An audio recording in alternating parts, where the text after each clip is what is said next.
here having fun. I'm almost at Black Point already. And I usually time myself from the blinker buoy to the windsock in Waikiki. And usually when I get close to Black Point, I check my time. I think the fastest I've ever done it is 36 minutes. Today it is 39 minutes. So it's gonna be tough to do it in under 1 hour. It might be possible. I'm gonna shoot for under an hour, but I'm thinking right now, unless conditions are really favorable in the end here, it's probably gonna take me like 102 or something like that. See what happens. But right here, or just before you get to Black Point, the ocean gets kind of rough because of the waves bouncing off Black Point, off the rocky walls. So there's still bumps coming from behind you, but they're harder to see because of all the other cross chop. Once you get past Black Point though, it kind of smoothes out and get some really nice runners, a lot of times along Diamond Head to Lighthouse and then past Lighthouse. Once you get to the Lighthouse, kind of make a right turn into Waikiki. You don't want to go out too far out to sea because at the end the wind's going to be offshore. You're going to kind of fight into it if you're too far out, so make sure you don't go too far out over there. Alright, so over here past Black Point, conditions smooth out, gets easier, I think. Actually a little bit harder to catch the bumps because they're moving faster now, but it's more organized. When you're starting out, don't get the wrong board, don't get a board that's too narrow and too high performance for you. It's wasting your time and money. Get a stable board that's easy to surf bumps on. I would recommend going at least 28 or 30 inches wide when you're starting out. And get something that has a little bit of rocker and a planing hull. That'll make your life easier. The displacement hull boards are fast in flat water and in really light wind conditions. But when the bumps get steeper, they start to kind of nosedive, and then that sharp bow that cuts through the water tends to bow steer and kind of pull you off to the left or right, just bucks you off. So they're real pointy nose boards with a kind of that spine on the bottom in the nose, displacement spine, are not really recommended for downwind, for good downwinders. I'm on an SIC Bullet. It's a 17.4 board, unlimited board with a rudder obviously, and it's a nice board. I really enjoy this board in the open ocean and for windy days. I also really like using 14 footers. When it gets really windy, 14 footers are lots of fun because you can kind of almost surf with them. Do like bottom turns and course adjustments very easily off the tail, which is good fun. I have the 14-foot bump rider that I love that board too.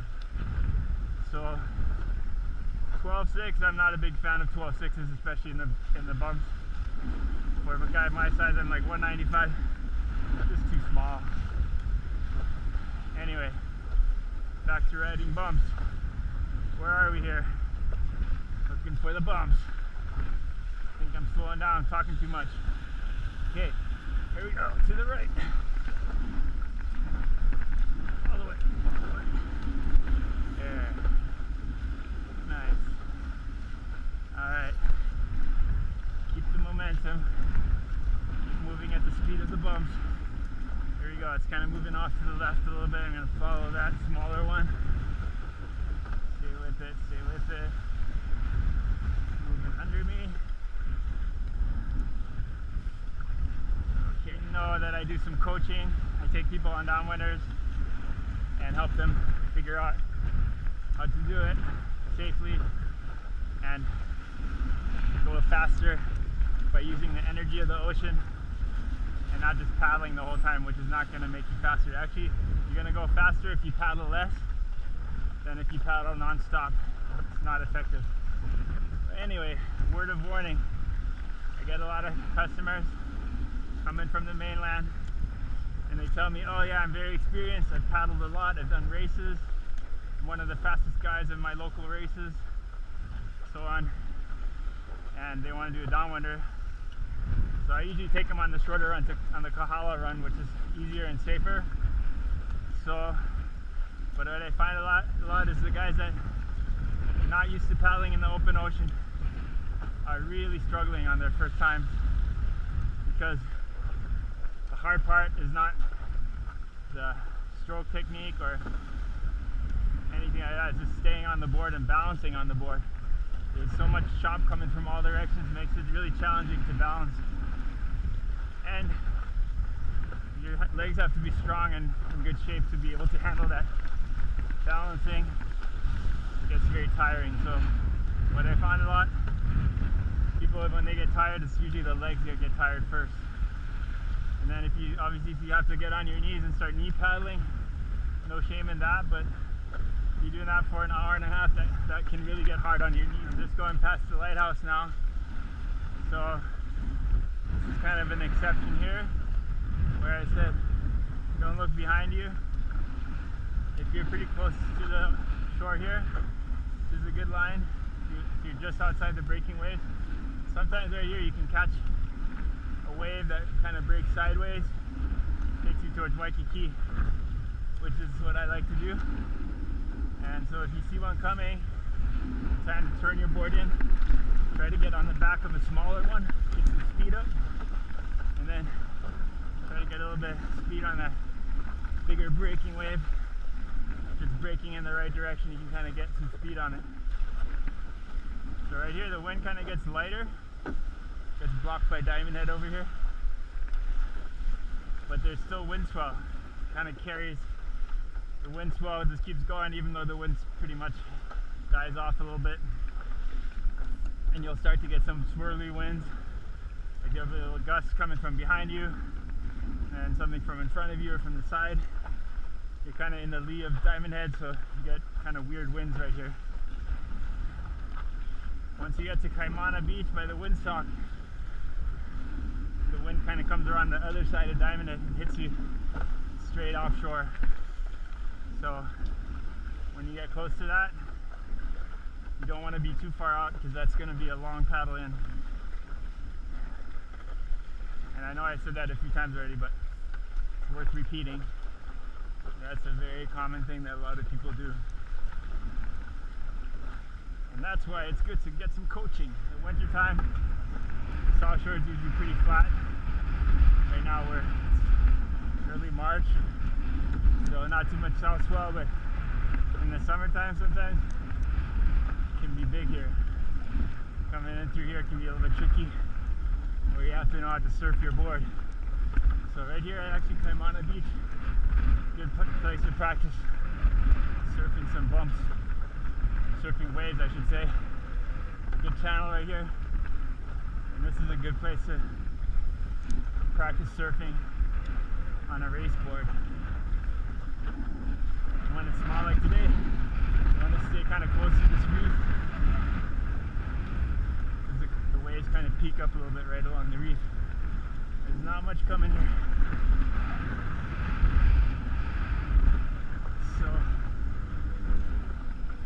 I'm pretty sure I'm already over an hour.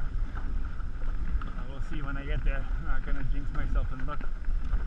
Almost there. No push. No waves today. This is the windsock. Almost there. More strokes.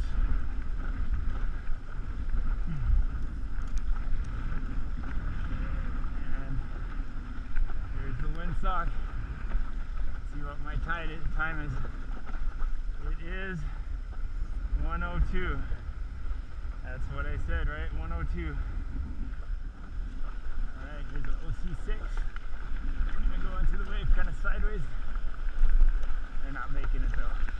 I'm gonna try to get this one.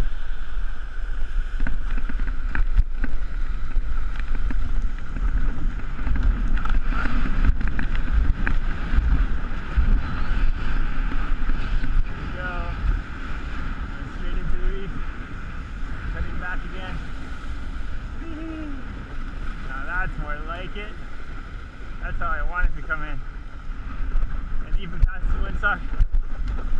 kind of peters out. But if you keep stroking, you can carry that wave pretty far inside. So in a race, I'm going to stay on that little bump as long as you can. See, it's still going. It's still on it. No, I'm off it. Almost there. Alright, that was fun. Do it again. Aloha. Waterboard. Oh, that's boring.